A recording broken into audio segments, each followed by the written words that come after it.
Part 4. The Cost of Victory. The war was over. Earth had won, but victory felt like ashes. Admiral Sujin stood in what used to be the command deck of her ship.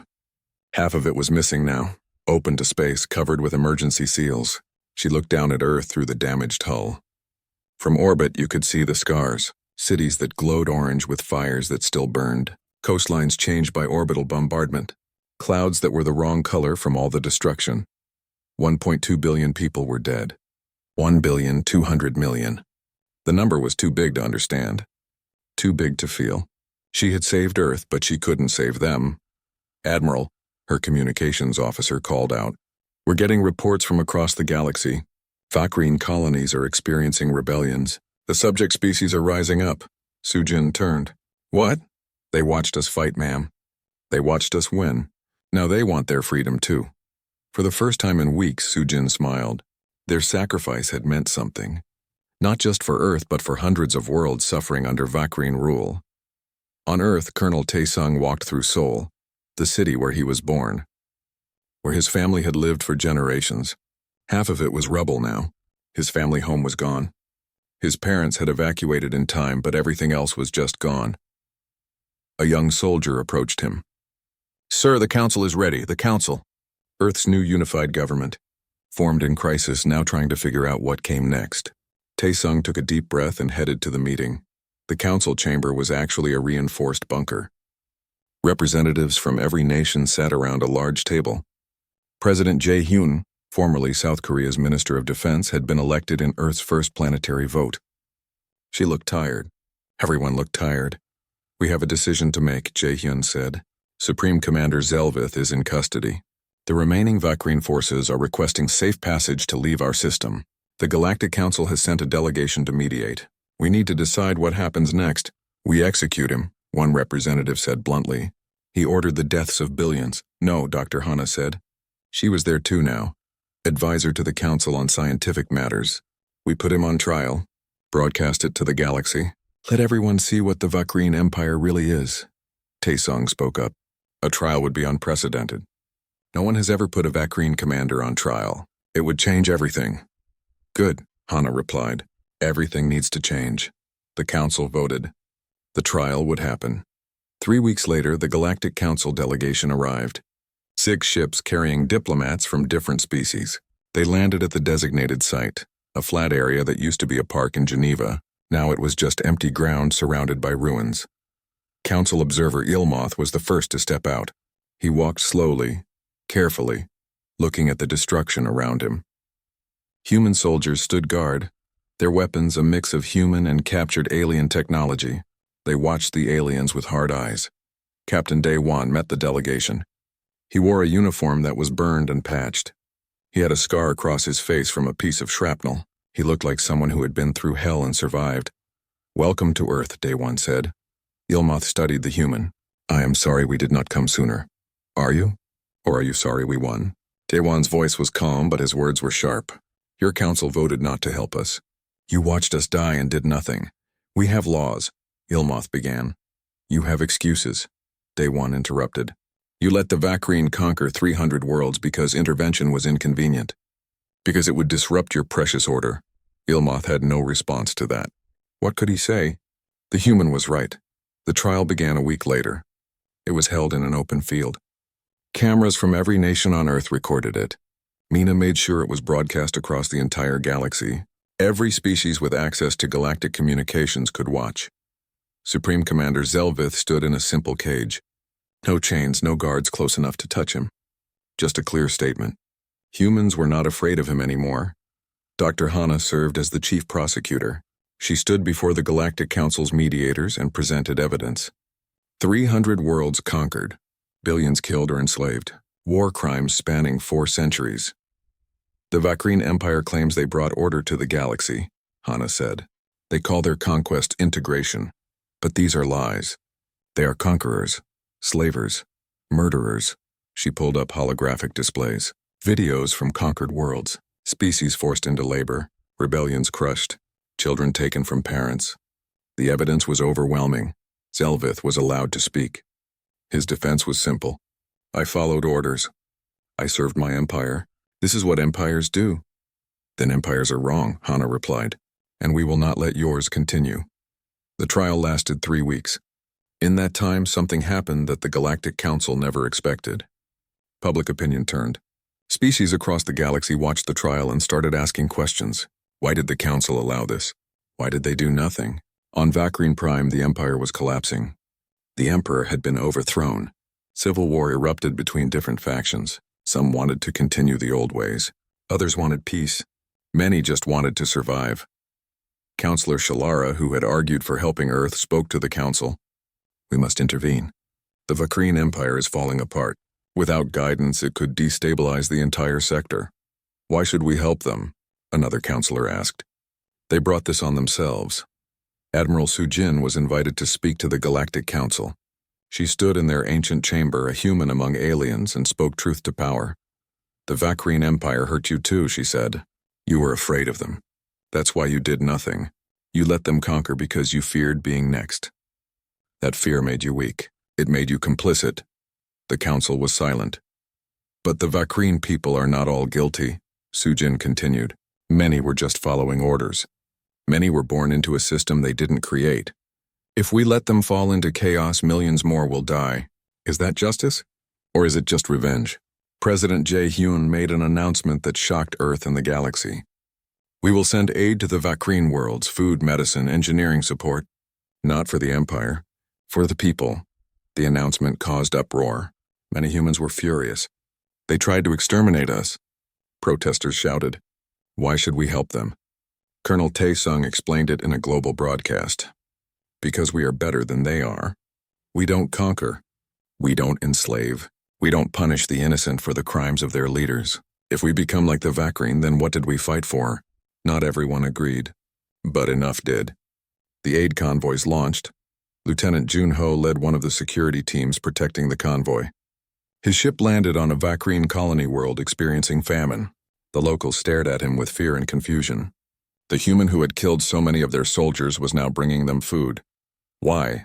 One HFY civilian asked him. Why help us? Jun-ho thought about all the friends he had lost. All the people who died. He thought about what they had been fighting for. Because someone has to break the cycle, he said simply. Back on Earth, engineer Sungmin started an initiative that would change the galaxy. Open source technology sharing. Every advancement humanity had made, every weapon, every shield, every engine design was posted online.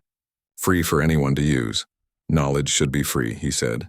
If we hoard our technology, we're no better than the empires we fought against. The Galactic Council tried to stop it. They had laws about technology transfer. But Mina made sure the information spread everywhere. Within months, a dozen species had improved their defensive capabilities. The galaxy was changing. And humanity was leading that change not through conquest but through example. 5 years after the invasion, Earth held a memorial service. 1.2 billion names carved into a monument that stretched for miles. At the dedication, President Jae-hyun spoke. We did not ask for this war. We did not want to be heroes. We just wanted to survive. But in surviving, we changed everything. The galaxy will never be the same. Neither will we.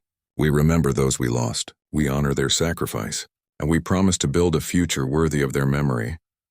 Captain Dae-won stood at the memorial with his daughter. She was 5 years old, born during the war. She would grow up in a world where humans walked among aliens, where Earth was part of the galactic community. Were you scared, Daddy? She asked. He looked at the names. So many names. Every day, he admitted. But we fought anyway. Why? He picked her up. Because we had something worth fighting for. You. Your future. Everyone's future. Above them, human and alien ships flew in formation. The galaxy had learned to respect humanity. Not because of their weapons. Not because of their victories. But because humans had shown that strength and compassion could exist together. And that was more revolutionary than any technology. Part 3. The galaxy takes notice the Galactic Council chamber was ancient, built thousands of years ago by species whose names were now forgotten. 47 different civilizations met here to discuss trade, territory, and the occasional war. They had rules, protocols, order. Today, that order was breaking. Council observer Ilmoth stood before the assembly, his 3-fingered hands trembling slightly. He was old, even by his species standards. He had witnessed many historic moments, but this was different. The situation on Earth has exceeded all projections, he said, his translator converting his words into dozens of languages simultaneously. The human species has successfully repelled the Vakrine invasion force for 63 days. This is unprecedented. The council chamber erupted in noise. Representatives from different species shouted in disbelief, clicked in confusion, or simply sat in stunned silence. Councillor Shalara from the Metharian delegation spoke up. That's impossible. The Vakrine have conquered over 300 worlds. No pre-space civilization has ever resisted them for more than a week.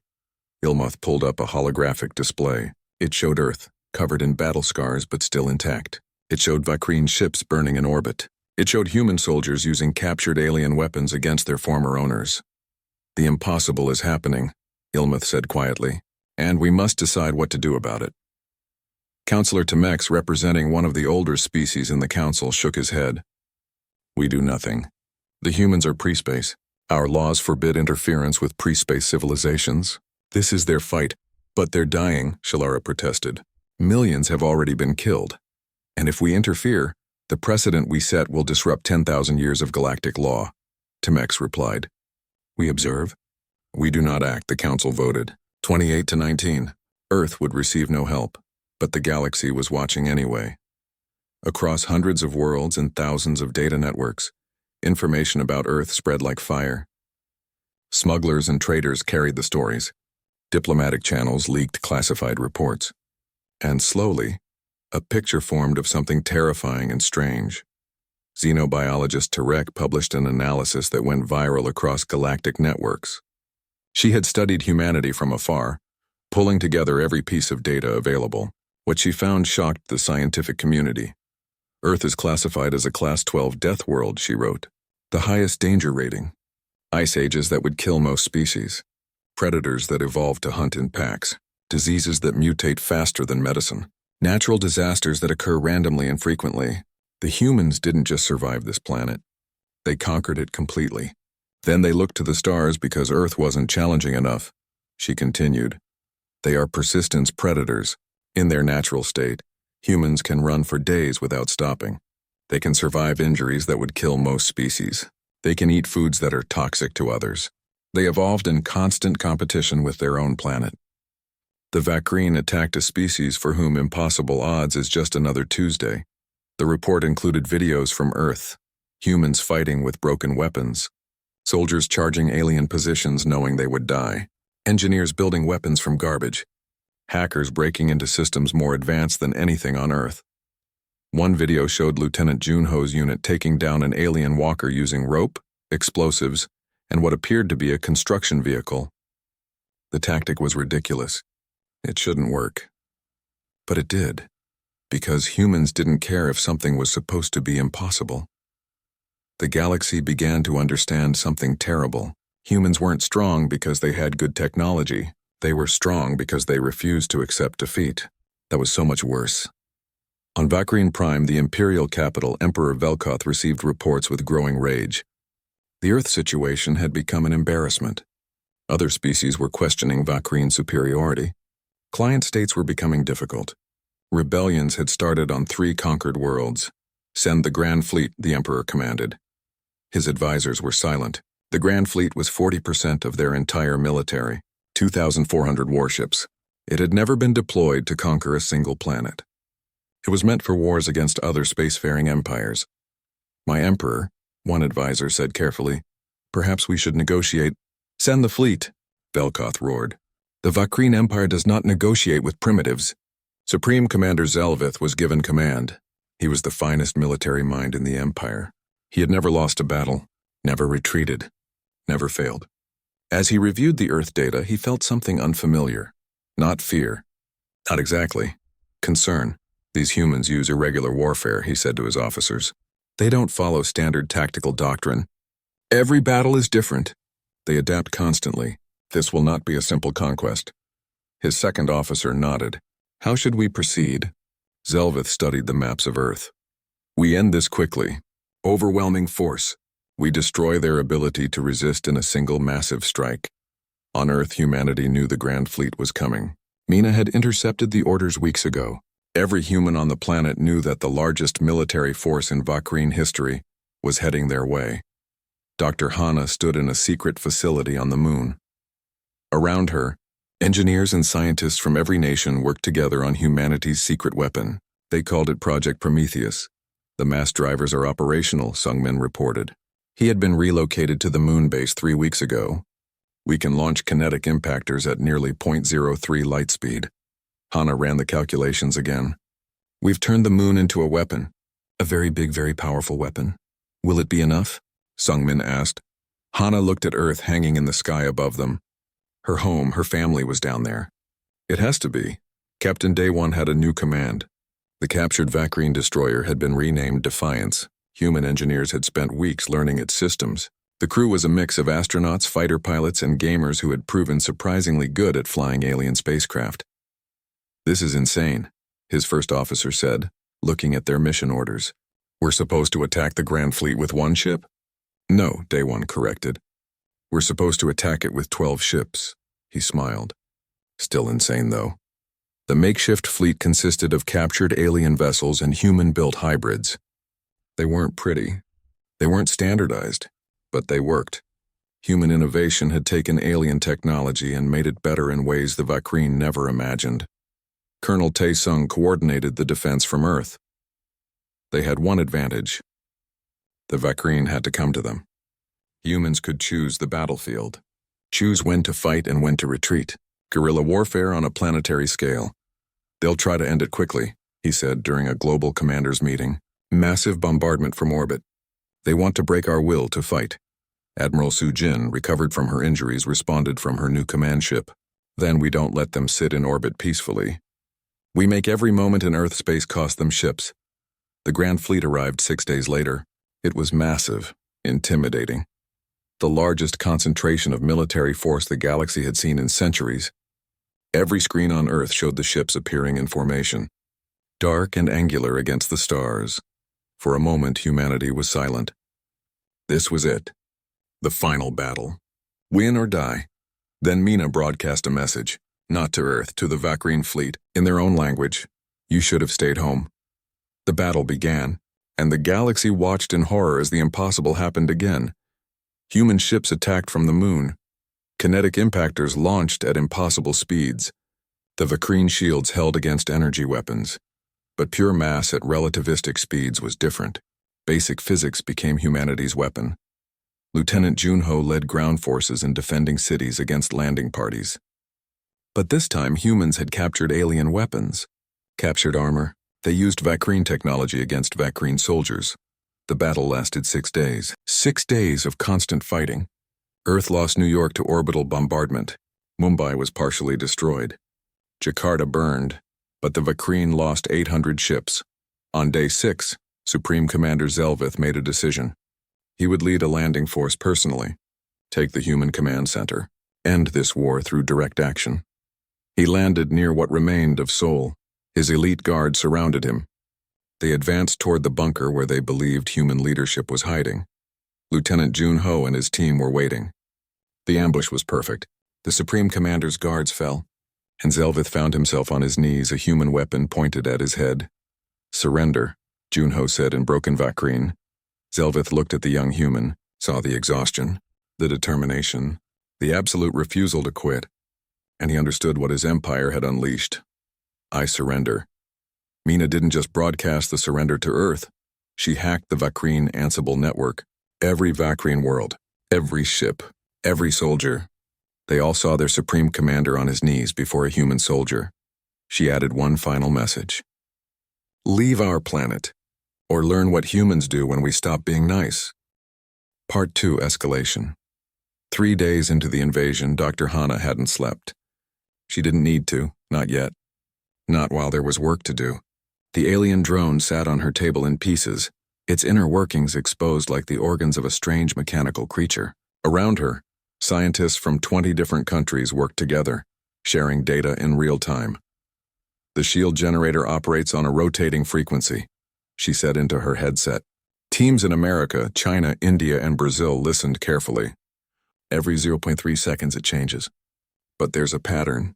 We can predict it, a voice came back, accented English from somewhere in South America. If we can predict it, we can break it. Hana smiled for the first time in days. Exactly. In a military factory in Korea, engineer Sung-min was building something new. He had been designing weapon systems for the army before the invasion. Now he was building humanity's first real defense against the aliens. The railgun wasn't pretty. It was made from parts of 3 different machines, welded together in ways that made no engineering sense. But it worked. He loaded a test round. The round had been treated with a special coating, phased to slip through the alien shield frequency that Dr. Hana had discovered. He fired. The round punched through a captured alien shield like it wasn't there. Sung-min grabbed his phone. Get me Colonel Tae-sung. Tell him we have a working weapon. And tell him the plans are already online. Every factory on Earth can build this. That was the thing about humans. They shared. When facing extinction, they didn't keep secrets. Within 6 hours, the railgun plans had been downloaded 17 million times. Factories that used to make cars and washing machines started making weapons that could kill aliens. The Vakreen didn't understand this. In their empire, knowledge was power. Power was hoarded. They couldn't comprehend a species that gave away their best weapons for free. Commander Thelvac stood in his command chamber, reviewing casualty reports. In 3 days, he had lost more soldiers than in his last 50 campaigns combined. The humans were getting stronger, learning faster. Every tactic the Vakreen used, the humans countered within hours. We need reinforcements, his second officer said quietly. Thelvac wanted to argue, wanted to say that he could handle this primitive planet with his current forces, but he couldn't, not anymore. Contact High Command. Request immediate military support. The response came within an hour. War Master Krelvix himself was coming with 5 additional battle groups. 400 ships, 20,000 soldiers. The message was clear. Earth would fall, and the Vakreen Empire's reputation would be restored. But humans didn't wait to be attacked. Admiral Su Jin had been a naval commander before the invasion. Now she commanded something that barely qualified as a fleet, retrofitted satellites with missiles strapped to them, old space shuttles loaded with explosives, a billionaire's space hotel that had been converted into a weapons platform, even civilian rockets from private space companies. It was a ridiculous fleet. It shouldn't work. Every tactical analysis said they would be destroyed in minutes. Su Jin gave the order anyway. All ships advanced. The battle was chaos. Human ships were slow and fragile compared to alien warships. They had no shields, no advanced weapons, but they had something the aliens didn't expect: determination.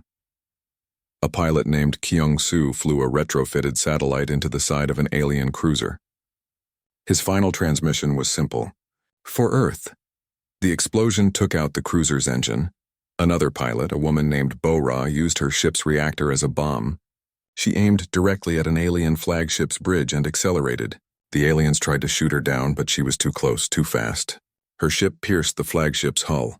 The aliens had superior technology, but humans had the will to turn every ship into a weapon. Every pilot into a missile. It was a kind of warfare the Vakreen had never encountered. Admiral Su Jin watched from her command ship as her fleet died. 80% casualties, ships burning in the void. But they had destroyed 23 alien cruisers. For a makeshift fleet of civilian spacecraft, it was impossible. It was glorious. It was human. War Master Krelvix arrived in the middle of the battle. He watched the destruction with cold calculation. The humans were winning through sheer insanity. They fought like they had nothing to lose. Like survival wasn't the goal, victory was. These creatures are defective, he said to his officers. They do not follow the basic logic of warfare. They should retreat when outmatched. They should negotiate when facing annihilation. They do neither. On Earth, Mina had been busy. She had cracked the alien communication network completely. Now she could listen to everything the Vakreen said to each other. What she heard made her smile. They were scared. She pulled up a message from Krelvix to Vakreen High Command. It was marked urgent, eyes only. She read it carefully, then made a decision that would change everything. She translated it into every human language and posted it on every screen on Earth. The message said the Vakreen were considering full planetary sterilization, complete destruction of Earth, every human dead. The planet burned clean. Mina added her own message at the bottom. Just 2 words, try it. The response from humanity was unified. Soldiers who had been ready to collapse from exhaustion found new strength. Scientists who had been on the edge of despair went back to work. Every human on Earth saw that message and made the same decision. If they were going to die, they would make it cost everything the Vakreen had. Private Hyunwoo was trapped behind enemy lines in what used to be Tokyo. His unit had been wiped out in the first week. He was alone, hiding in the ruins, running out of food and ammunition. By all logic, he should surrender or die. Instead, he started recording. He had a camera. He had seen what the aliens did to human prisoners, saw how they killed civilians. He recorded everything. Then he did something brilliant. He hacked into the alien communication network using the codes that Mina had shared globally. And he uploaded his videos directly into their system. Every Vakreen soldier, every Vakreen commander, saw what their empire was doing on Earth. Saw the resistance. Saw humans who refused to quit. Some of the alien messages Hyunwoo intercepted were confused. Why won't they surrender? One soldier asked. We've killed millions, destroyed their cities. They cannot win. Why do they continue? Another alien responded. I think they know they cannot win. They fight anyway. Colonel Tae-sung coordinated the global defense from his bunker under Cheyenne Mountain. He slept 2 hours a day, ate one meal, spent the rest of his time on calls with military commanders across the planet. The unified command was working better than anyone expected. Humans were surprisingly good at cooperation when facing extinction. Lieutenant Jun-ho had become a legend. His guerrilla tactics had destroyed 6 alien walkers and dozens of troop carriers. He moved between cities, teaching other units his methods. The aliens had put a massive bounty on him. He considered it an honor. 1 month into the invasion, War Master Krelvix reviewed his tactical maps. The Vakreen controlled less territory than they had in the first week. Humans kept taking it back. Every position the aliens captured had to be held with constant force. The moment they moved soldiers away, humans reclaimed the area. This wasn't supposed to happen. Conquered species stayed conquered. They didn't fight back after losing. They didn't reorganize. They didn't keep coming. Krelvix sent his report to High Command. It was blunt, honest, desperate. Recommend immediate full planetary bombardment. These humans are unlike any species we have encountered. They are defective survivors. They prioritize victory over existence. Standard conquest protocols are ineffective. The response from High Command shocked him. Request denied. The Vakreen Empire does not admit defeat to primitives. Continue operations. On Earth, humanity prepared for the next phase. They had survived the first month. Millions were dead. Entire cities destroyed. But they were still fighting. Still adapting. Still human. And somewhere in the darkness of space, the rest of the galaxy was starting to notice. Part 1. The arrival. The stars looked different that morning. Captain Daewon floated inside the International Space Station, his coffee held carefully in a sealed pouch. He had been in orbit for 3 months now, watching Earth turn below him in endless blue and white. The sunrise over the Pacific always took his breath away. But today, something was wrong. His screen blinked red. Then another. Then all of them. Daewon pushed himself toward the main console. His hands moved quickly over the controls. The numbers made no sense. 847 objects had just appeared near Jupiter. Large objects. Moving fast. Moving toward Earth. He grabbed the radio. His voice stayed calm, but his heart was racing. Houston, this is ISS. We have multiple unknown contacts entering the solar system. Can you confirm? Static. Then a woman's voice, tight with stress. ISS, we confirm. Stand by. Down on Earth, alarms were screaming. At CERN in Switzerland. Dr. Hanna stared at her screens in disbelief. The quantum sensors had detected something impossible. Energy signatures that shouldn't exist. She had spent 15 years studying physics, and everything she knew said this couldn't be real. Her phone rang. It was her brother in Seoul. Turn on the news, he said. Right now, every television channel showed the same thing. The sky was full of ships. Massive ships, black and angular, hanging in the atmosphere like dark clouds. They had appeared over every major city on Earth at the same time. New York, London, Tokyo, Moscow, Beijing, Seoul. At NORAD, deep inside Cheyenne Mountain, Colonel Tae-sung watched his world fall apart. 3 decades of military service had prepared him for many things. Nuclear war, terrorism, natural disasters. But not this. Never this. Sir, we're getting a transmission, a young officer said. It's coming from all of them at once. The main screen flickered. A face appeared. Not human. Gray skin. 4 eyes arranged in a square. A mouth that moved wrong. When it spoke, computers translated the words into every language on Earth simultaneously. Primitive species of planet Earth. You are now subjects of the Vakrine Empire. Resistance is futile. Surrender your weapons and await processing. You have 1 hour. The transmission ended. The room was silent. Taesung looked at his officers. They were young, scared, waiting for orders. He took a deep breath. Get me every military commander on this planet. Now. In Seoul, Mina sat in her small apartment surrounded by computers. She was a hacker, one of the best in the world, though nobody knew her real name. Her screens were filled with stolen data, pulled from systems she wasn't supposed to access. She had been tracking strange signals for weeks. Now she understood what they were. The aliens had been watching Earth, studying them. They knew where every weapon was located, every satellite, every military base. They had planned this perfectly. Her fingers flew across the keyboard. If the aliens could hack Earth systems, maybe she could hack theirs. The first strike came 30 minutes later. Beams of light fell from the sky. A military base in Nevada simply stopped existing. Then one in Russia. Then China. The aliens were showing Earth what would happen if they didn't surrender. But something unexpected happened. Something the Vakrine had never seen before. Every nation on Earth started talking to each other. Old enemies.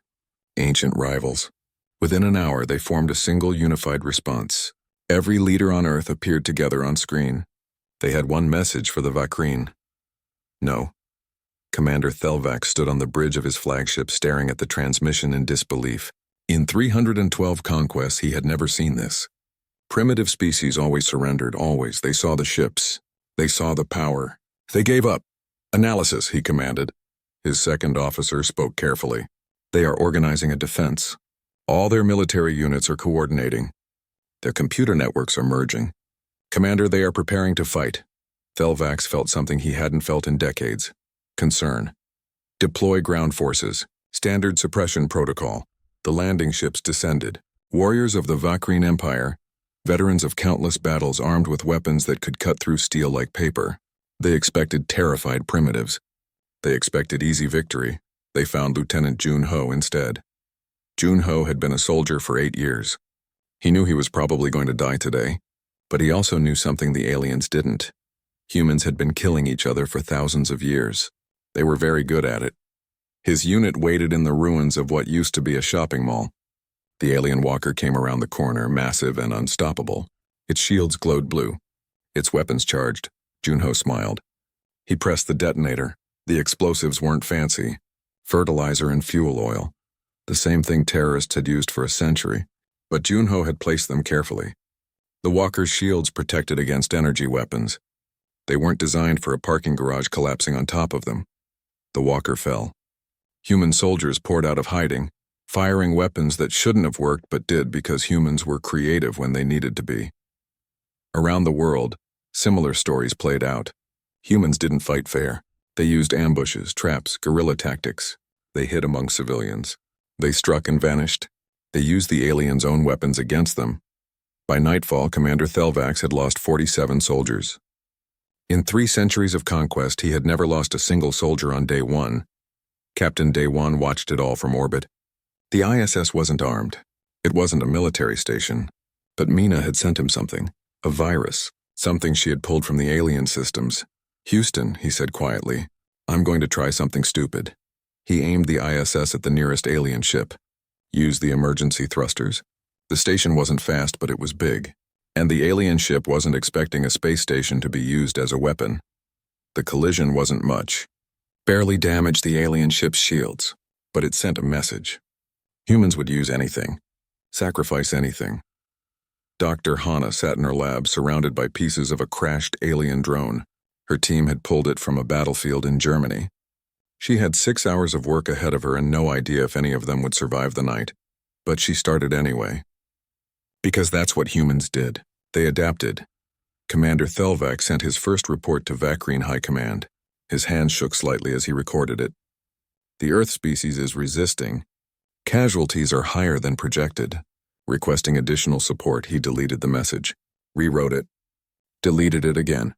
Finally, he sent the truth. These humans are not like other species. They do not value survival over victory. Recommend extreme caution. On Earth, the sun rose on a planet that refused to die. The war had only just begun. Part 5. Terrifying the Galaxy. Years after the war ended, Earth was different. The scars remained. New York was still rebuilding. Mumbai had entire districts that were just empty space where neighborhoods used to be.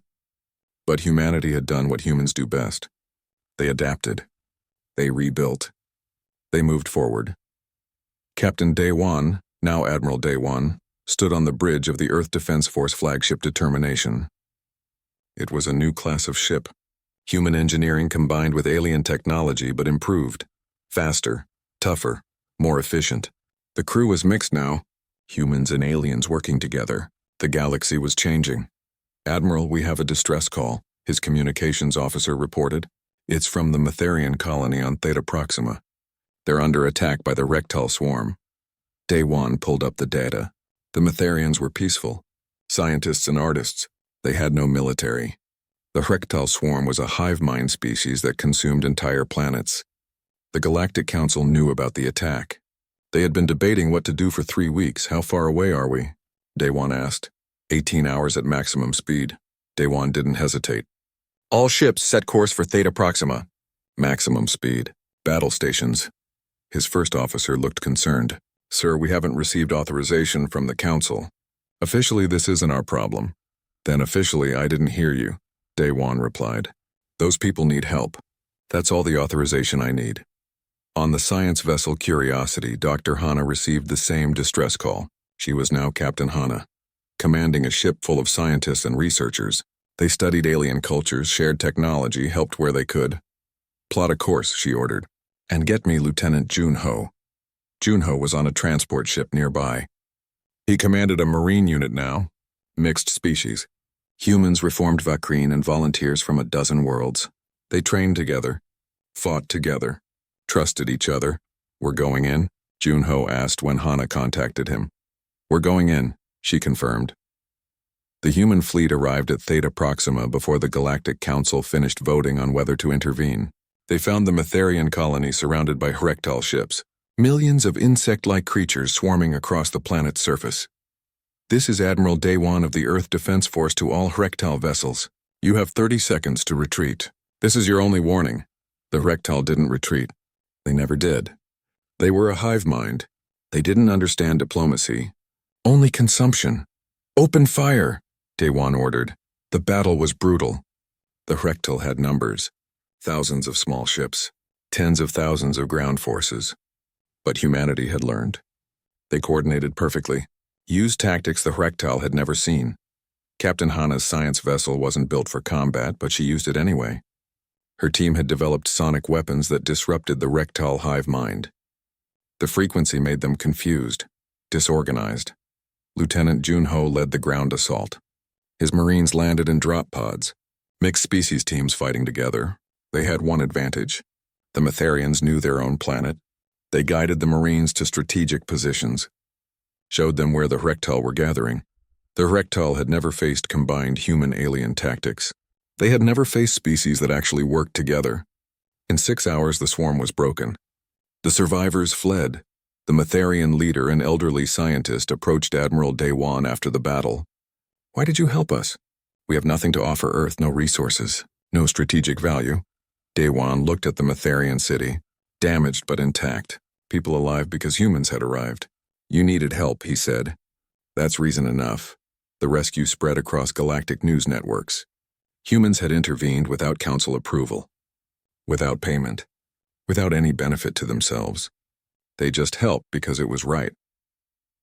3 months later, President Jae-hyun addressed the Galactic Council. She stood before the ancient assembly and announced Earth's new policy.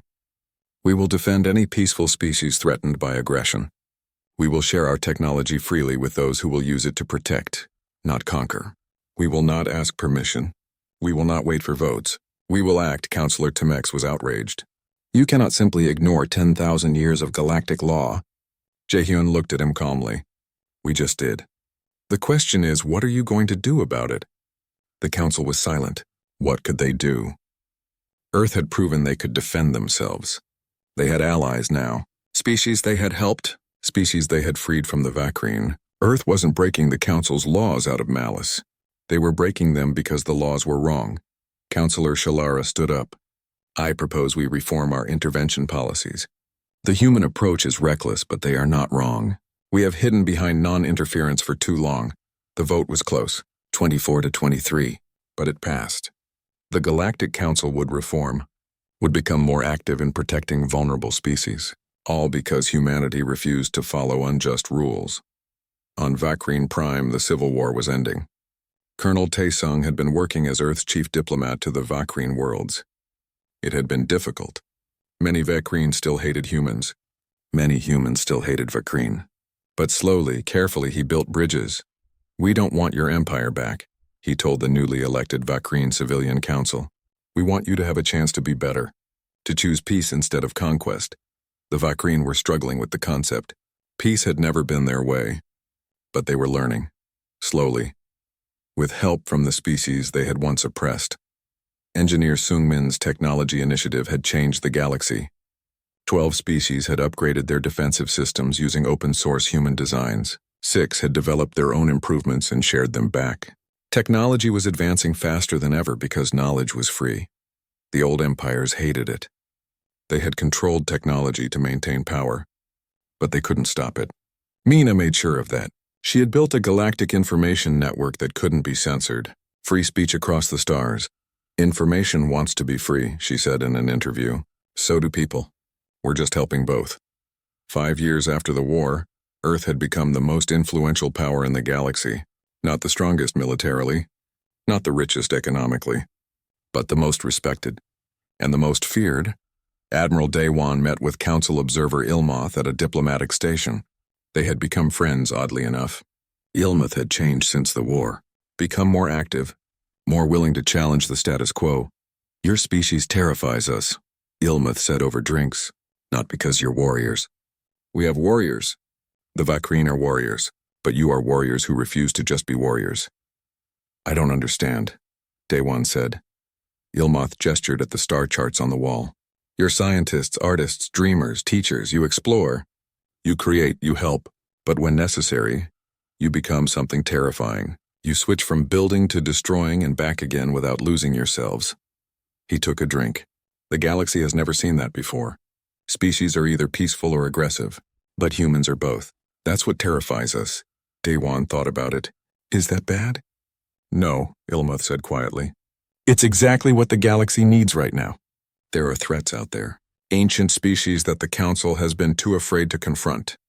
Dangers we've been ignoring because we didn't think we could win. Maybe we needed a species crazy enough to think they could fight gods.